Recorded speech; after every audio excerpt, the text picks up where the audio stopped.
அருமையானவர்கள், இந்த நாளிலும் அவனுடைய வார்த்தையை நான் இடத்திலே கொண்டு வருகிறேன்.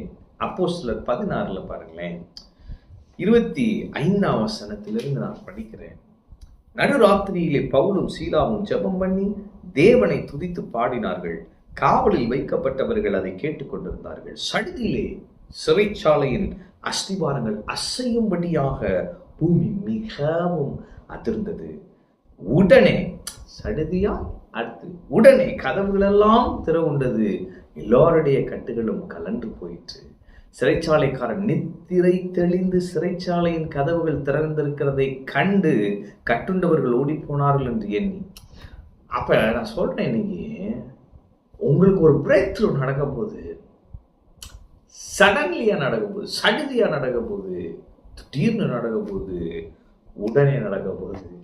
அது அடுத்தவன் பார்வைக்கு எப்படி இருக்கும்னா, ஏதோ கனவு அவன் கண்ட மாதிரி இருக்க போகுது. அவன் பழைய ஏற்பாட்டில் இருக்கு, ஆண்டவர் எங்கள் சிறையிருப்பை திருப்புறப்ப ஏதோ சொப்பனம் காண்பதற்கு இருந்தோம். ஆனால் இங்கே பாருங்க, ஒரு பூமி எதிர்ச்சி உண்டாயிருக்கு. சிறைச்சாலை அஸ்திபாரங்கள் எல்லாம் அப்படியே கலண்டிருக்கு. எல்லோருடைய கட்டுகள் அவுந்துருச்சு.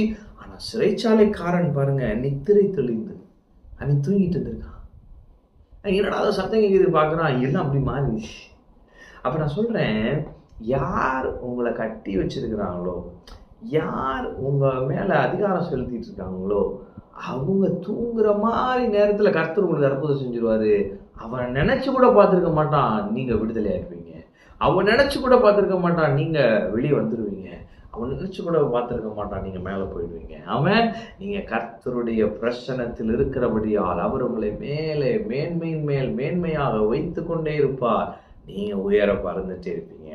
இங்கே என்ன போட்டிருந்ததுன்னா, நடுராத்திரியிலே பவுலும் சீலாவும் ஜெபம் பண்ணி. நடுராத்திரி அடிச்சிட்டான், ரத்தம். ஆனால் இவன் தேவனை நோக்கி கூப்பிடுறான். அவன் பாருங்க, விடுதலை ஆகணும்னு கூப்பிடல, எப்பயும் போல ஜெபம் பண்ணுறாங்க. எனவே நான் சொல்கிறேன், நீங்கள் விடுதலை ஆகணும்னு ஜெபம் பண்ணாதீங்க.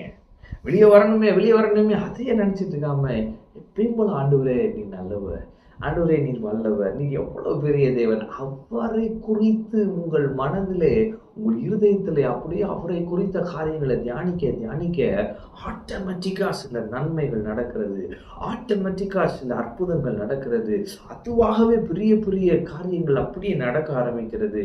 நீங்க இயற்கைக்கு பார்ப்பட்ட விதத்திலே வாழ்வீங்க. அப்ப நான் சொல்றேன், எப்பயும் போல ஆண்டவரை நோக்கி கூப்பிடுங்க, எப்பயும் போல பாடி துதிங்க.